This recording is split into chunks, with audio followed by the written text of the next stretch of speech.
I like to make videos about motorcycle riding, especially the feel of the ride. I also make videos to document my rides. Each ride a snapshot in a memory book of places I've been. Each video a condensed version of a long road to spark a full memory of a past ride. I'm not a motorcycle mechanic, nor do I want to be one. If you started watching this because you think you're going to see a valve adjustment, sorry, but when this video says BMW RS 12K service, anybody who knows my channel understands that means the ride to and from the service. Most rides to a service wouldn't be that eventful, but most rides to a service don't involve a 160-mile round trip. As I said in the part 1 video, I could have gone 5 miles for service, but through experience I don't trust the service given at that place. The better place to take it is 80 miles away from home. I didn't plan for the service to be needed in winter. It's just the way it worked out. At the north end of the Sonoran Desert, at an elevation of 1,086 feet, you'll find the city of Phoenix.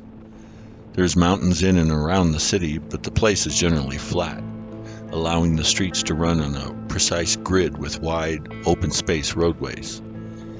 80 miles northwest in the Bradshaw Mountains, at an elevation of 5,800 feet, you'll find the much smaller city of Prescott. Prescott has its Wild West historic Whiskey Row and the longest running rodeo. The city used to be the capital of the Arizona territories, but then that got moved to Tucson, and then after that Phoenix, where it stayed since it's become a state. The main artery connecting North and South Arizona is Interstate 17. For the last several years, I-17 has undergone a lot of construction. You can find that work in many places between Phoenix and Flagstaff. Combine fast traffic with major construction zones, and riding a bike through that gauntlet calls for extra attention and defensive maneuvering at times. So my 12K service is done. I've got new spark plugs, the valves are adjusted, fluids have been topped off, front forks or seals are tight, brake pads are fine, and the warranty work from a couple weeks ago gave me a new drive shaft. I'd say it's time to see just how smooth the ride can be. Let's climb 4,700 feet. It's time to go home. My bike talks to me. We have mental telepathy going back and forth. We're good friends and we both know what we like. So when the handlebars dip to the right and we zoom around cagers in the fast lane, bike and I move as one. We're simpatico, and that's muy bien. My bike doesn't like to get stuck behind speed plugs of fat metal and stinky exhaust. It likes the open road, and it's not shy about letting me know when it's time to get up and go. Before I know it, I'm already at Carefree Highway exit, State Route 74. We could also go home that way. West on the Carefree Highway to Wickenburg is a nice run. Or for a detour, we could head east and north from here into Cave Creek. When I'm there, I like getting a full rack of ribs at the Horny Toad, established in 1976, same year I graduated from college. Pretty soon the wide Phoenix Freeway narrows as we head towards the northern suburbs, places like Anthem and New River. The HOV lane disappears and the nice bright pavement turns dark and littered with tar snakes. I would much rather contend with those on the road than hike up into these hills with the cactus and meet up with a western diamondback, black-tailed, or king snake. My RS likes to stay on paved roads, and that's one of the reasons. If you like the color pink, Phoenix is your place. Not all, but some of the overpasses are fashionable in their pastel pink glow. I'm not sure if city planners colored them pink on purpose, or some bridges just got sunburned in the summer, when temperatures here linger in the triple digits. Before long, those ominous orange signs starts popping up. They mean business, serious construction business. When they say road work ahead, believe them. At various times in the middle of the night and on weekends, they even shut down parts of this road. New bridges are put in, they start blasting rock to make way for new lanes. But traffic still needs a way through, and they're pretty good at making one. But as you would expect, the detours can get dicey at times, especially when the pickup truck next to you wants to go 100 miles an hour. I guess it's universal, and I've found it true in Arizona. Quite a few pickup trucks like to race motorcycles. At least they think they're racing them. They've got their big block 454 or 8-liter V8 and lots of lead in their right shoe. That's nice, except none of the bikers I know have any interest in racing trucks, or even cars for that matter. I guess we're not 18 years old with a Gixxer 1000 anymore and a need to prove something every chance we get. Only a handful of pickup trucks get to 60 in 3 seconds, and those are electric like the Rivian or Hummer EV. A Tesla Cybertruck will get to 60 in 2.5 seconds, but I don't see many cowpokes in the backcountry driving one of those. The only thing I think about when I see a pickup truck driver stomp on his accelerator is how his mileage just dropped from 15 down to 10 miles per gallon. Meanwhile, I'm getting 53 miles per gallon on my RS Sports Tourer. As I start to climb an elevation, I get a kick out of passing Table Mesa Road. No doubt some gringo thought that up. Anyone bilingual will recognize the redundancy here. All I see is Table Road, and that's what I like to call it, just to be accurate in translation. This road work is moving along nicely. It should after 7 years, but it's gotten to the point where some stretches of what they've done are getting too tempting. They haven't opened the new lanes they've paved. They're just sitting there, and I feel my bike wanting to go over and try it out. My bike doesn't understand why it has to struggle with potholes and gritty wear marks and uneven construction seams when it would be smooth sailing just a few feet to the left. I thought it was the wind at first, those sudden gusts that occasionally push the bike towards those new closed down lanes. But there isn't much wind today, no need to countersteer the way I have to at times. Along some of this road it takes discipline to keep my RS on the straight and narrow in the old lanes. I find it easier going through construction zones when I'm heading north. For me, the southbound lanes have more lane changes through twisties and narrow grades snaking down into the valley over a hodgepodge of temporary pavement strips. It also has to do with going down instead of up. I would rather race up a hill than down, especially with drop-offs along the way. I don't know why, but I feel more in control heading up a twisting mountain than freewheeling close to the guardrails spinning down a crooked path. As the miles race by, I barely notice the areas known as Rock Springs and Black Canyon City. Most of what there is to see is settled back in the hills away from the interstate, so it's easy to not take it in. Anyway, I have to keep my attention on the changing road. The highway workers have shifted the lanes off center and then pulled them back in line so quickly at times that it's hard to doze and keep on the road. With changes like these, it becomes extra critical to watch what cars and trucks are doing. You never know when somebody is texting or reaching for another donut and will accidentally veer into your lane. Plus, most of the traffic stays at full speed limit or higher through the construction, even though the posted speed is lower. That's okay until a group of speeders come around a bend and find a couple big rigs dogging it up a hill.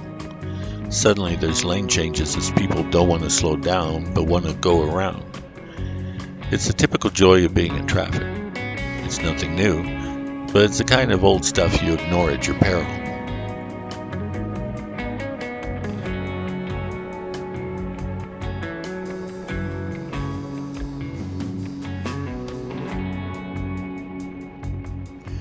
As I climb even higher, it becomes noticeable that those tall, pointy poles of saguaro cactus are beginning to thin out. Roughly, from what I can tell, they disappear altogether around the 3,100-foot elevation level. Beyond that, we start to enter the high desert. But before we get there, the last big push of climbing is still ahead of us. That climb is deceptive at times because there are plenty of dips on the way down before we wind up on top. No matter what the road is like, after a while, when one is putting away long miles, it becomes easy to fall into the type of daydreaming. One could call it the trance of the touring bike traveler. One settles into a daydream that shares some attributes of falling asleep.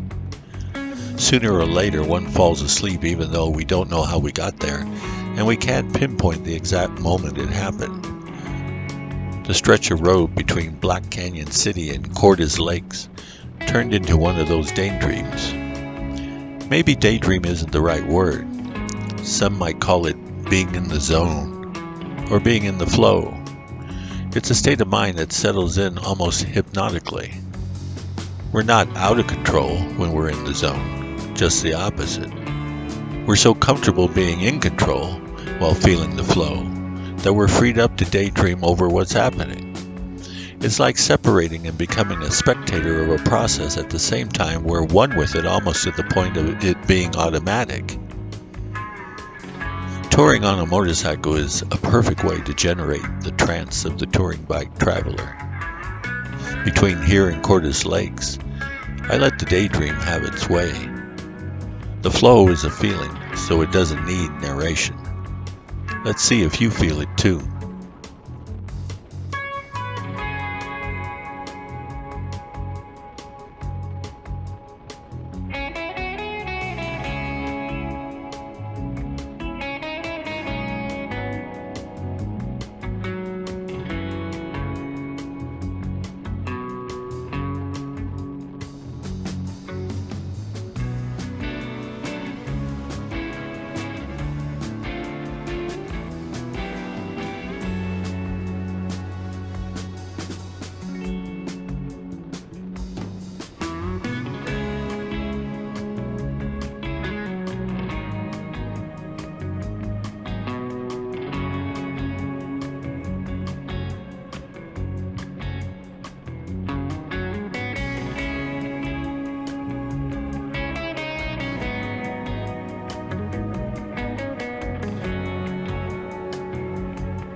The daydream fades slowly.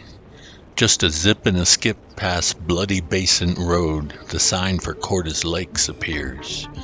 That's my signal to transition off of the I-17 and start my 30-mile run along State Route 69. The intensity cycles down a notch once off of the interstate. I can feel myself settling into an easier glide as I take the long, sweeping transition road that overpasses I-17 southbound lanes. Just be aware of the bump midway through the turn. It's been there forever, and by now that bump is a national historical site, and I think it's illegal to fix it.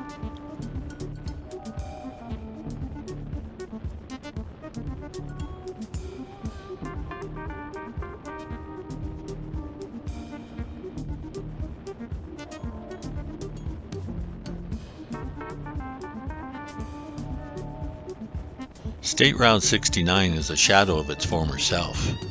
Before I-17 was built in the 1960s and 70s, Route 69 continued south into Phoenix on a different alignment through the ghost towns of Bumblebee and Cordes. Back then it was known as the Prescott-Phoenix Highway or Black Canyon Highway. The history of the Arizona highway system could be a good subject for one of those trivia games. There's been so many changes and renaming and rerouting over the years, I challenge anybody to sort out the confusion. SR 69 was first established as a state highway in 1936, but it was a highway before that. That's another story.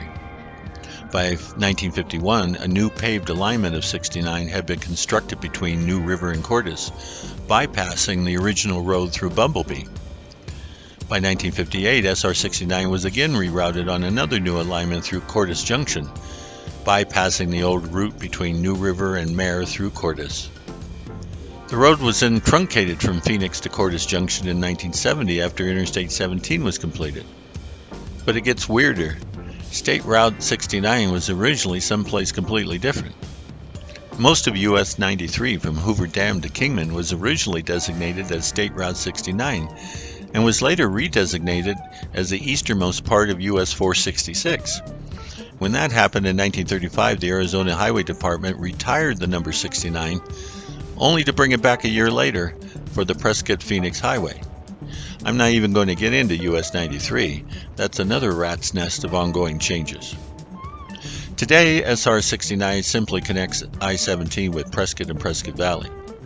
It heads west, then curves north, then goes west, then curves south, then snakes west again, until it meets up with SR 89 where it ends. You'll find a lot of open road on the east end of 69, and a lot of stoplights on the west end. In between, there's remarkable little places like Spring Valley, Mare, the home of the Harley dealership, Poland Junction, and Dewey Humboldt. After so many non-stop miles on the interstate, it's a strange adjustment getting back into an area with stoplights. They are few and far between at first, but it won't take long for city limits to sprout them everywhere. I look upon this part of the trip as the most dangerous.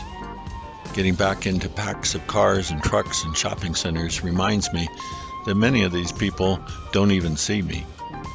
It's time to stay out of blind spots when possible and position myself in the lane so it's possible for people to see me in their mirrors if they use them.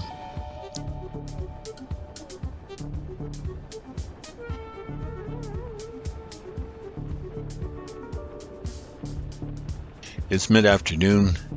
The day has warmed up. All that's left is to cruise defensively through typical congestion. I clear my mind and focus on getting home.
What a terrific ride. Is it my imagination or the 12K service? The bike felt more energetic, tight and solid. Every transition smooth. The power and torque effortless. The RS always feels great, but on this ride home, it was having fun gliding along in top form, and you could feel it. It takes more than new spark plugs to give you that feeling. You have to start with a great machine, then tune it for peak performance. So who would go 160 miles round trip for service on their bike? Anyone who likes the feeling of riding at home.